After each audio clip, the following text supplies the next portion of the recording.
So well hello there. तो क्या आपने कभी ये सोचा है कि क्या दुश्मन दोस्त से ज़्यादा काम का हो सकता है? सुनने में काफ़ी अजीब लगता है, लेकिन पावर और स्ट्रैटेजी की दुनिया में दोस्त पर अंधा विश्वास करना आपको पूरी तरीके से बर्बाद कर सकता है। वहीं दुश्मन आपके जीवन का सबसे बड़ा एसेट बन सकता है।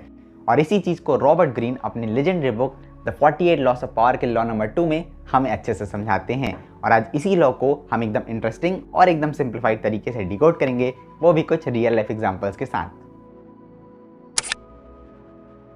तो अगर आपको अपने लाइफ में कभी भी ये फील हुआ है कि यार दोस्ती ही तो आखिरकार सब कुछ है लाइफ में, तो ये वीडियो आपको एक नया पर्सपेक्टिव देगा, जिससे आप अपने लाइफ में और भी ज़्यादा स्मार्ट और भी ज़्यादा पावरफुल बनोगे। तो चलिए शुरू करते हैं।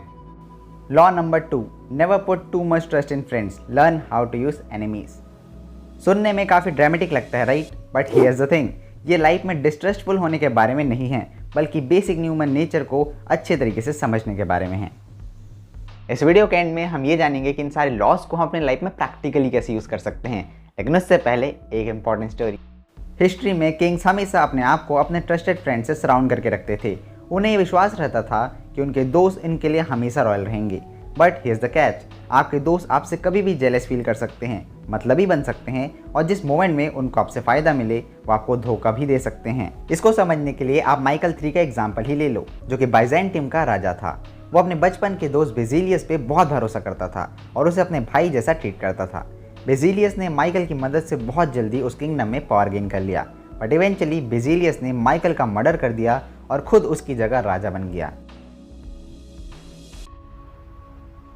वहीं दूसरी तरफ अगर आप अपने एनिमी से मदद लेते हो तो उनके अंदर ऑलरेडी ये फीलिंग रहती है कि वो आपसे बहुत ज़्यादा अच्छे और डिजर्विंग है, तो इसलिए वो कुछ प्रूफ करने के लिए और अपनी लॉयल्टी शो करने के लिए एक्स्ट्रा हार्डवर्क करते हैं, क्योंकि आपका ट्रस्ट उसका सेकंड चांस रहता है। तो इसलिए ऑथर कहते हैं कि आपके जीवन का सबसे बड़ा दुश्मन आपका सबसे बड़ा एलाई बन जाता है। तो अब आप प्रॉब्लली ये सोच रहे होगे कि ये सब तो ठीक है भाई, लेकिन ना तो मैं राजा हूँ और ना ही मेरे कोई दुश्मन है। मेरे पास तो बस एक बॉस है, एक कोवर्कर है और एक नॉर्मल कॉम्पिटिटर है, इसका क्या? ओके ठीक है, अब ये जानते हैं कि इन सारे लॉस को अपने लाइफ में कैसे यूज़ कर सकते हैं। तो अगर आप कोई बिजनेस स्टार्ट कर रहे हो तो अपने दोस्तों पर अंधों की तरह विश्वास मत रखो। मे बी वो आपके गोल से ज़्यादा इंटरेस्टेड ना हो, लेस डिसिप्लिन रहे और सक्सेस मिलने के बाद आपको ही धोखा दे दे। ऐसा सेम इंसिडेंट एप्पल के फाउंडर स्टीव जॉब्स के साथ भी हुआ था। स्टीव जॉब्स ने पेप्सी के प्रेसिडेंट को ऑफर किया था कि वो एप्पल की कंपनी को ज्वाइन करके वहाँ काम करे। उन्होंने एप्पल में उन्हें बहुत अच्छा पोजीशन भी दिलवाया, बट उसी बंदे ने बोर्ड के साथ मिलकर स्टीव जॉब्स को उन्हीं की कंपनी एप्पल से बाद में बुरी तरीके से बाहर निकाल दिया। वहीं दूसरी तरफ कई बार आपका कॉम्पिटिटर आपका सबसे स्ट्रॉन्ग पार्टनर बन जाता है। ये सोचो कि दो कंपनी हैं जो कॉम्पीट कर रही है एक दूसरे के साथ, लेकिन फिर दोनों ने मिलकर ये डिसाइड किया कि वो एक बड़ा कोलैबोरेशन करेंगे, जिससे उन दोनों कंपनी का ही प्रॉफिट बढ़ा और दोनों को बहुत ही तगड़े लेवल पे फ़ायदा मिला। इस वीडियो का पॉइंट ये नहीं है कि आप अपने किसी भी दोस्त पर कभी भरोसा ही मत करो, नहीं, ऐसा नहीं है। इस वीडियो का पॉइंट तो बस ये समझाना है कि लॉयल्टी फ्रेंडशिप से गारंटी नहीं होती, ये गारंटी होती है कॉमन इंटरेस्ट और कॉमन वैल्यूज से।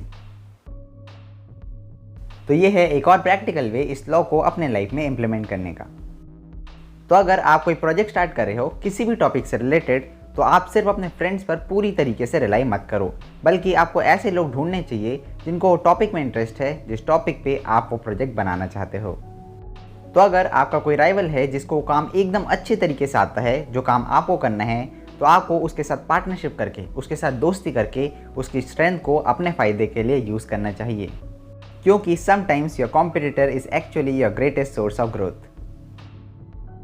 एक रियल एग्जाम्पल जो आज के समय के लिए बहुत ही ज़्यादा रिलेटेबल है, द सोशल नेटवर्क मूवी, जो कि मार्क जुकरबर्ग पे बेस्ड है, उसमें बताया गया है कि एक्चुअली में एक सोशल नेटवर्किंग साइट बनाने का आइडिया सबसे पहले मार्क जुकरबर्ग को नहीं आया था, बल्कि उनके कुछ दोस्तों को आया था, जिसको मार्क जुकरबर्ग ने बहुत इंटेलिजेंटली चुरा के बाद में फिर फेसबुक बना लिया, जिसके चक्कर में उन्हें बहुत सारे लीगल केसेस लड़ने पड़े थे और भारी पेनल्टी भी देनी पड़ी थी। और फेसबुक को मार्क जुकरबर्ग ने अकेले नहीं, बल्कि अपने एक दोस्त के साथ मिलकर स्टार्ट किया था। बट जैसे जैसे फेसबुक बढ़ा और सक्सेसफुल हुआ, मार्क ने अपने दोस्त को इनडायरेक्टली फेसबुक से पूरी तरीके से बाहर कर दिया, ताकि वो पूरा कंट्रोल फेसबुक का खुद अपने पास रख सके। So moral of the video ये है कि लोगों पर ट्रस्ट करो, बट सोच समझकर समझदारी से, और अपने दुश्मनों को कभी अंडर एस्टिमेट मत करो, क्योंकि कभी कभी वो ही आपका सबसे लॉयल एलाई बन जाता है।